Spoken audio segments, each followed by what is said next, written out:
Sreejith sir നമസ്കാരം.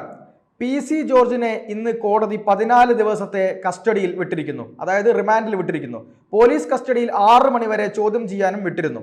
അതിനുശേഷം അദ്ദേഹത്തിന് ദേഹാസ്വസ്ഥ്യം അനുഭവപ്പെട്ടതിനെ തുടർന്ന് ECGയിൽ വ്യതിയാനം കണ്ടതിനെ തുടർന്ന് കോട്ടയം മെഡിക്കൽ കോളേജിൽ പ്രവേശിപ്പിച്ചിരിക്കുന്നു. അദ്ദേഹം ICUവിലാണ് എന്നാണ് നമ്മൾ മനസ്സിലാക്കുന്നത്. പക്ഷേ ഈ സമയത്തും ഉയർന്നു വരുന്ന ചില ചോദ്യങ്ങളുണ്ട്. അതായത് PC ജോർജിന്റെ ഭാഗത്തു നിന്ന് അദ്ദേഹം പറഞ്ഞ കാര്യങ്ങൾ മുസ്ലിങ്ങൾ എല്ലാം വർഗീയവാദികളാണ് എന്ന നിലപാടിനോടൊന്നും നമുക്ക് യോജിക്കാൻ കഴിയില്ല. അതൊരിക്കലും ശരിയുമല്ല. പക്ഷേ അതൊരു നാക്കുപിഴയാണ്, ഞാൻ മാപ്പ് പറയുന്നു എന്ന് പറഞ്ഞിട്ടും അദ്ദേഹത്തിനെതിരെ ഒരു തിരക്കിട്ട നടപടി എടുക്കുന്നു. പക്ഷേ അദ്ദേഹത്തിനെതിരെ നടപടി എടുക്കുന്നത് കൊണ്ടല്ല, ഇതേ നടപടി മറ്റു ചില വിഷയങ്ങളിൽ കാണുന്നില്ല.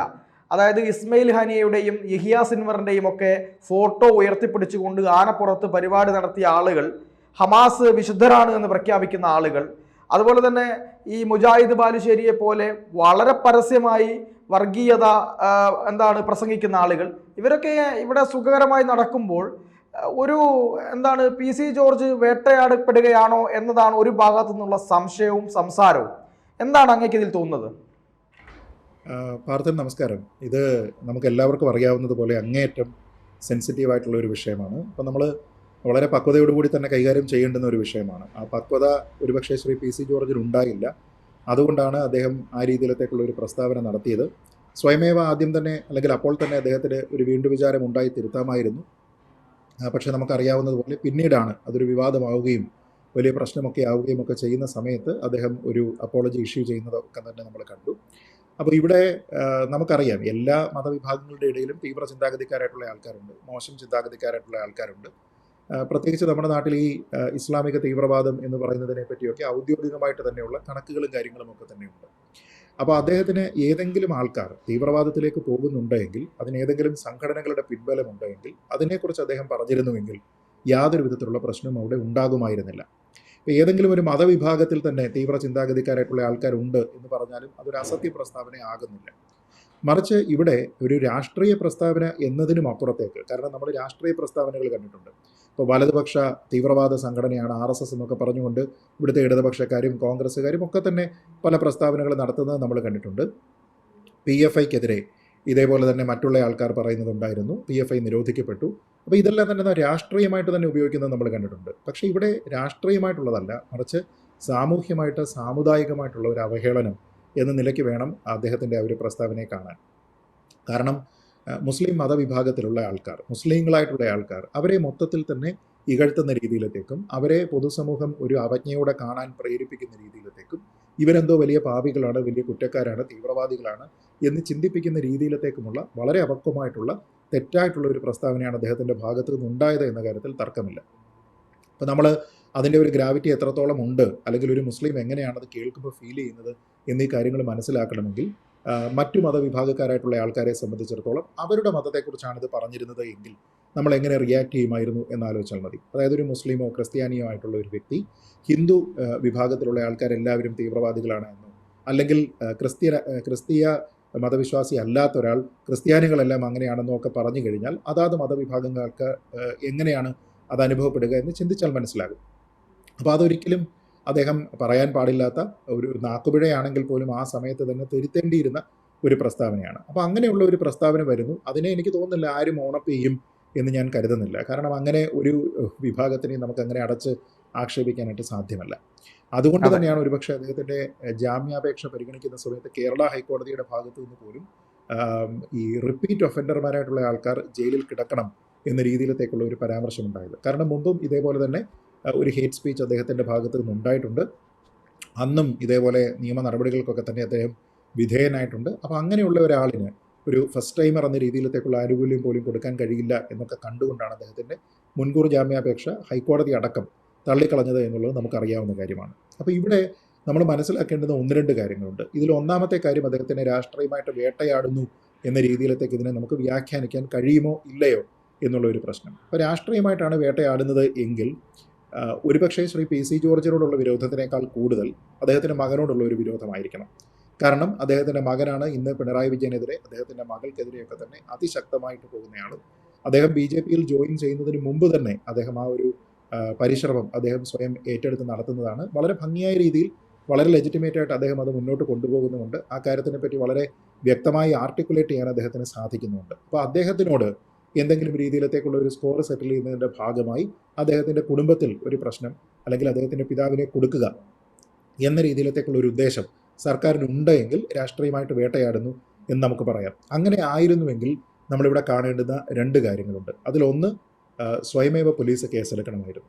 ഈ വിഷയവുമായി ബന്ധപ്പെട്ട് PC ജോർജിൻ്റെ ഭാഗത്ത് നിന്ന് ഇങ്ങനെ ഒരു പ്രസ്താവന ഉണ്ടായിട്ടുണ്ട്. അത് പ്രകോപനപരമാണ്, സമൂഹത്തിൽ ഒരു കലാപം ഉണ്ടാക്കുന്നതിനുള്ള ആഹ്വാനമാണ് എന്നൊക്കെ പറഞ്ഞുകൊണ്ട് പോലീസിന് സ്വമേധയാ കേസെടുക്കാൻ കഴിയുന്ന ഒരു സാഹചര്യം ഉണ്ടായിരുന്നു. പക്ഷേ ഇവിടെ അതുണ്ടായിട്ടില്ല. അതാണ് ഒന്നാമത്തെ പോയിന്റ്. അപ്പോൾ അത് രാഷ്ട്രീയ പ്രേരിതമാണോ എന്ന് ചോദിച്ചാൽ പോലീസിനെ ആ രീതിയിലത്തേക്ക് സംസ്ഥാന സർക്കാർ ഉപയോഗിച്ചിട്ടില്ല എന്ന് വേണം പറയാൻ. രണ്ടാമത്, CPM-നോട് ചേർന്ന് നിൽക്കുന്ന ഒരു സംഘടനയോ CPM തന്നെയോ CPM-ന്റെ നേതാക്കളോ പ്രവർത്തകരോ ഒക്കെ തന്നെ ഇദ്ദേഹത്തിനെതിരെ കേസ് കൊടുക്കണമായിരുന്നു. അതും ഇവിടെ ഉണ്ടായിട്ടില്ല. അപ്പോൾ CPM-നെ നമുക്ക് രാഷ്ട്രീയ പ്രേരിതമായി ഇതിനെ കൊടുക്കാൻ വേണ്ടി ശ്രമിച്ചു എന്ന രീതിയിലത്തേക്ക് പറയാനായിട്ട് പ്രത്യക്ഷമായിട്ടൊന്നുമില്ല. പകരം ഇതെന്താ സംഭവിച്ചിരിക്കുന്നത്? കോടതി നേരിട്ട് കേസെടുക്കുകയല്ല, പോലീസ് നേരിട്ട് കേസെടുക്കുകയല്ല, CPM പറഞ്ഞിട്ട് കേസെടുക്കുകയല്ല, മറിച്ച് ഇത് യൂത്ത് ലീഗാണ് കേസ് കൊടുത്തിരിക്കുന്നത്. എന്ന് വെച്ചാൽ UDF-ന്റെ ഘടകകക്ഷിയായിട്ടുള്ള മുസ്ലിം ലീഗിൻ്റെ യുവജന പ്രസ്ഥാനമായിട്ടുള്ള യൂത്ത് ലീഗാണ് ഇതിൽ കേസ് കൊടുത്തിരിക്കുന്നത്. അപ്പോൾ മുസ്ലിം ലീഗുമായിട്ട് അല്ലെങ്കിൽ UDF-ഉമായിട്ട് ചേർന്ന് LDF PC ജോർജിനെ കൊടുക്കാനായിട്ട് ശ്രമിക്കുന്നു എന്ന് പറയുന്നതിൽ അർത്ഥമുണ്ട് എന്നെനിക്ക് തോന്നുന്നില്ല.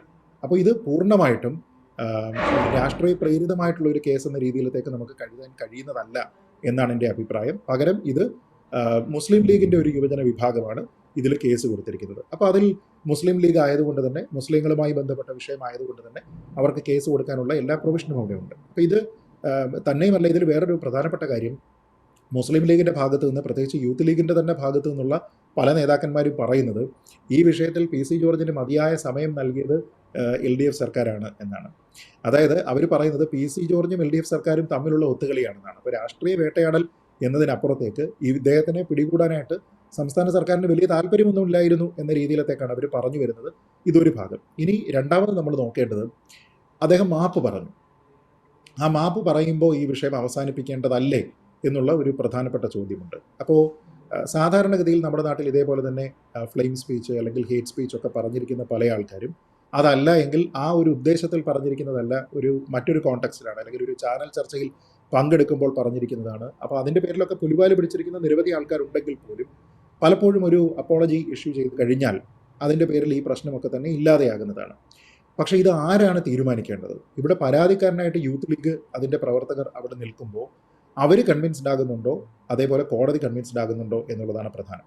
അതായത് ഇപ്പോൾ എനിക്കെതിരെ ഒരു പ്രശ്നമുണ്ടാകുന്നു, ഞാൻ പബ്ലിക്കായിട്ട് ഒരു മാപ്പ് പറയുന്നു, പക്ഷേ ആ മാപ്പ് എനിക്കെതിരെ പരാതി കൊടുത്തിരിക്കുന്ന ആളിന് സ്വീകാര്യമാണോ, കോടതിക്ക് സ്വീകാര്യമാണോ? ഈ രണ്ട് കാര്യങ്ങൾ മാത്രമേ നിയമപരമായി അവിടെ പരിഗണിക്കപ്പെടാൻ സാധ്യതയുള്ളൂ. അല്ലാതെ ഞാൻ മാപ്പ് പറഞ്ഞു എന്നതിൻ്റെ പേരിൽ എനിക്ക് ഒരു ഇളവും കിട്ടുന്നില്ല. അങ്ങനെയാണെങ്കിൽ എനിക്ക് നാട്ടിൽ തോന്നുന്ന ആരെയും എന്ത് അശ്ലീലവും എന്ത് അസഭ്യവും എന്ത് വൃത്തികേടും പറയാം, എന്നിട്ട് ഞാൻ ഖേദിക്കുന്നു എന്ന് അത് കഴിഞ്ഞ് പറഞ്ഞാൽ മതിയാകും. അപ്പോൾ ആ രീതിയിലത്തേക്കുള്ളൊരു കൺട്രോൾ ഈ പറയുന്നയാളിനില്ല. അതായത് എൻ്റെ കേസ് സെറ്റിൽ ചെയ്യേണ്ടത് ഞാനല്ല, മറിച്ച് അതുകൊണ്ട് ഹർട്ടായിട്ടുള്ള പരാതിക്കാരനായിട്ടുള്ള ആരാണോ, ഇവിടുത്തെ നിയമ സംവിധാനം നടപ്പാക്കാൻ, നീതി നടപ്പാക്കാൻ ഇരിക്കുന്ന ആൾക്കാരാരാണോ, അവർക്കത് തൃപ്തികരമായിട്ട് തോന്നണം.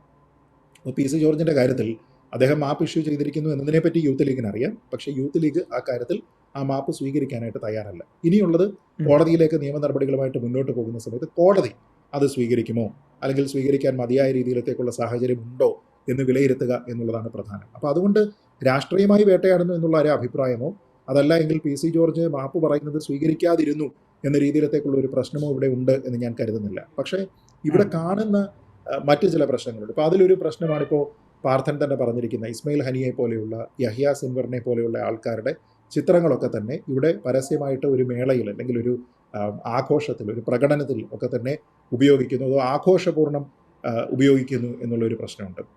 ഇതിലുള്ള ഒരു ചെറിയ പ്രശ്നമുണ്ട്. അതായത് ഹമാസ് എന്ന് പറയുന്നത് ഒരു തീവ്രവാദ സംഘടനയാണ് എന്ന കാര്യത്തിൽ എനിക്ക് അഭിപ്രായ വ്യത്യാസമുണ്ട്. പാർത്ഥനും ഒരുപക്ഷെ അങ്ങനെ തന്നെയായിരിക്കും കരുതുക.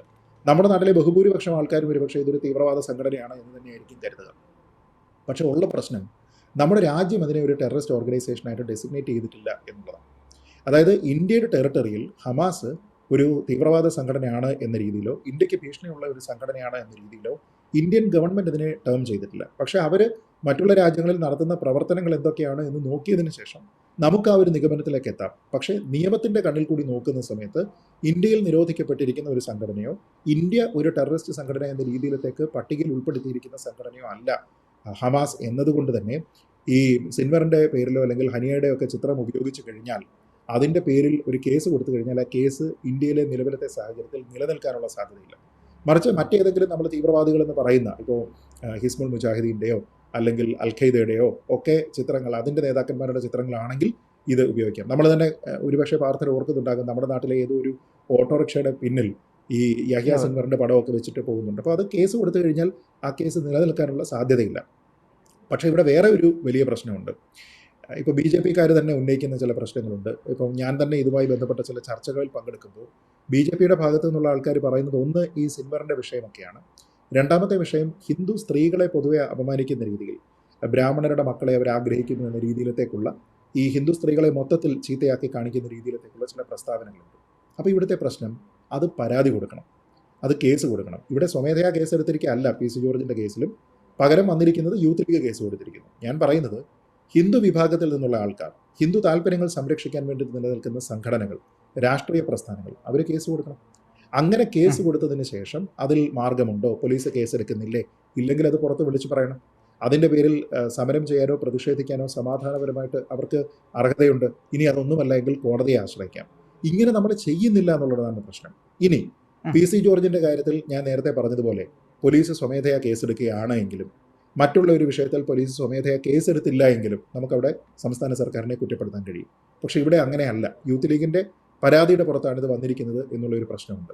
ഇനി എല്ലാ ആൾക്കാരും, ഇപ്പോൾ യൂത്ത് ലീഗ് എന്തുകൊണ്ടാണ് അല്ലെങ്കിൽ മുസ്ലിം ലീഗ് എന്തുകൊണ്ടാണ് ഇത് കേസിലേക്ക് കൊണ്ടുപോകുന്നത്, അത് അവർക്ക് എതിർപ്പുള്ള ഒരു രാഷ്ട്രീയമാണ് PC ജോർജിൻ്റേത് എന്നതുകൊണ്ടും അദ്ദേഹം പറഞ്ഞിരിക്കുന്നത് അവരുടെ സമുദായത്തെ ചീത്തയാക്കി കാണിക്കുന്ന രീതിയിലത്തേക്കുള്ള കാര്യമാണ് എന്നതുകൊണ്ടാണ്. അത് അവർക്ക് സ്വാതന്ത്ര്യമുണ്ടോ എന്ന് ചോദിച്ചാൽ സ്വാതന്ത്ര്യമുണ്ട്. പക്ഷേ നമ്മൾ ആലോചിക്കേണ്ടുന്ന ഒരു കാര്യമുണ്ട്. കുറച്ച് കാലം മുമ്പ്, എനിക്കൊന്ന് മേബി ഒരു 2-3 years ആയിട്ടുണ്ടാകും, അബ്ദുറഹ്മാൻ കല്ലായി എന്ന് പറഞ്ഞിട്ടുള്ള മുസ്ലിം ലീഗിൻ്റെ ഒരു സംസ്ഥാന സെക്രട്ടറി നമ്മുടെ മുഖ്യമന്ത്രിയുടെ മകളും ശ്രീ മുഹമ്മദ് റിയാസും തമ്മിലുള്ള വിവാഹത്തിനെ ഏത് വാക്ക് ഉപയോഗിച്ചിട്ടാണ് വിശേഷിപ്പിച്ചത് എന്ന് നമുക്കറിയാം.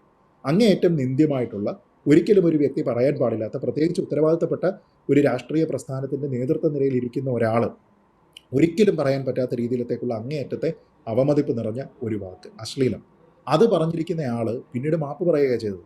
ഞാൻ പറഞ്ഞത് ഈ ഉത്തരവാദിത്ത ബോധം എല്ലാ കാര്യത്തിലും യൂത്ത് ലീഗിനും മുസ്ലിം ലീഗിനും ഒക്കെ ഉണ്ടായിരുന്നുവെങ്കിൽ ഇത് ചെയ്യാമായിരുന്നു. പക്ഷേ അതിനെല്ലാത്തിനും അവർ കേസ് കൊടുക്കണമെന്നും നമുക്ക് പറയാനും കഴിയില്ല. അപ്പോൾ ആ സമയത്ത് ഈ അബ്ദുറഹ്മാൻ കല്ലായിക്കെതിരെ കേസ് കൊടുക്കാൻ എന്തുകൊണ്ടാണ് നമ്മുടെ നാട്ടിലുള്ള മറ്റ് സംഘടനകൾക്ക് കഴിയാതിരുന്നത്? എന്തുകൊണ്ടാണ് ഇടതുപക്ഷ പ്രസ്ഥാനത്തിന് തന്നെ കഴിയാതിരുന്നത്? ഈ രീതിയിലത്തേക്ക് ഒരു വിവാഹം, ലെജിറ്റിമേറ്റ് ആയിട്ടുള്ള ഒരു വിവാഹത്തിനെ വളരെ മോശമായിട്ടുള്ള ഒരു പദപ്രയോഗം കൊണ്ട് ഉപയോഗിച്ചുകൊണ്ട് ഇവിടെ സമൂഹത്തിൽ സ്പർദ്ധയുണ്ടാക്കുന്നതിന് വേണ്ടിയിട്ടും മാരേജ് എന്ന് പറയുന്ന ഇൻസ്റ്റിറ്റ്യൂഷനെയും വ്യക്തികളെയും ഒക്കെ തന്നെ താറടിച്ച് കാണിക്കുന്നതിന് വേണ്ടിയിട്ട് ശ്രമിച്ചു എന്ന രീതിയിലത്തേക്ക് പറയാൻ ഇവിടെ ആരും തയ്യാറായില്ല. അപ്പോൾ ഇവിടെ ചെയ്യേണ്ടുന്നത്, യൂത്ത് ലീഗ് അത് ചെയ്തു, അവരത് പെർസ്യൂ ചെയ്തു, അവർ കൊടുത്തിരിക്കുന്ന കേസിലൊന്നും ഒരു തെറ്റുമില്ല. PC ജോർജ് പറഞ്ഞത് പറയാൻ പാടില്ലാത്തതായിരുന്നു എന്ന കാര്യത്തിൽ തർക്കവുമില്ല. ആ രീതിയിലത്തേക്ക് പോയി കഴിഞ്ഞാൽ ഞാൻ മനസ്സിലാക്കുന്നത്, അല്ലെങ്കിൽ എൻ്റെ ഒരു നിർദ്ദേശം, യൂത്ത് ലീഗ് ഇപ്പോൾ ചെയ്തിരിക്കുന്നത് പോലെ രാഷ്ട്രീയ നേതാക്കളെ അക്കൗണ്ടബിൾ ആക്കുന്നതിൻ്റെ ഭാഗമായിട്ട് ആരെന്ത് മോശം പ്രസ്താവന പറഞ്ഞാലും അത് വാച്ച് ചെയ്യുക, വാച്ച് ചെയ്തതിന് ശേഷം അതിനെ നിയമപരമായിട്ട് കേസെടുക്കുക. അതല്ല എങ്കിൽ ഇത്തരത്തിലുള്ള അപകീർത്തികരമായിട്ടുള്ള നിന്ദ നിറഞ്ഞിരിക്കുന്ന പ്രസ്താവനകൾ ഇനിയും നമ്മുടെ നാട്ടിലുള്ള പല രാഷ്ട്രീയ നേതാക്കന്മാരുടെയും നാക്കിൽ നിന്ന് വരും. അത് വരരുത് എങ്കിൽ ഇത് മാത്രമേ മാർഗമുള്ളൂ എന്ന് എനിക്ക് തോന്നുന്നുള്ളൂ. അല്ലാതെ കോടതിയോ പോലീസോ ഒക്കെ തന്നെ എല്ലായ്പ്പോഴും സ്വമേധയാ കേസെടുക്കുമെന്നും തന്നെ നമുക്ക് പ്രതീക്ഷിക്കാനായിട്ട് കഴിയുമെന്ന് എനിക്ക് തോന്നുന്നില്ല. ശരി, എന്തായാലും അങ്ങ് പറഞ്ഞതുപോലെ ഓരോ രാഷ്ട്രീയ പാർട്ടിക്കാരും അല്ലെങ്കിൽ അതിലെ നേതാക്കന്മാരും ഒക്കെ വളരെ സംയമനം പാലിക്കേണ്ടവരും, അതുപോലെ തന്നെ വർഗീയപരമായിട്ടുള്ള ചേരിതിരിവ് ഉണ്ടാക്കാൻ കഴിയുന്ന രീതിയിലുള്ള വാക്കുകൾ പ്രയോഗിക്കാതെ നിൽക്കേണ്ടവരുമാണ്. പക്ഷേ അങ്ങനെ ചെയ്യുന്നുണ്ടെങ്കിൽ അത് കൃത്യമായി വാച്ച് ചെയ്ത് അതിനെതിരെ നടപടി സ്വീകരിക്കേണ്ടത് അതാത് ഉത്തരവാദിത്തമുള്ള സംഘടനകളുടെ ഉത്തരവാദിത്തം കൂടിയാണ്, അല്ലെങ്കിൽ ലക്ഷ്യം കൂടിയാണ്. അതവർ പാലിക്കണം എന്ന് തന്നെയാണ് അങ്ങയുടെ ഈ ചർച്ചയിലൂടെ മനസ്സിലാവുന്നത്. എന്തായാലും ഈ ചർച്ചയുമായി സഹകരിച്ചതിന് ഒരുപാട് നന്ദി. കൂടുതൽ വാർത്തകളും വിശേഷങ്ങളും നിങ്ങളിലേക്ക് എത്താൻ ABC മലയാളം സബ്സ്ക്രൈബ് ചെയ്യുക, ബെൽ ബട്ടണും അമർത്തുക.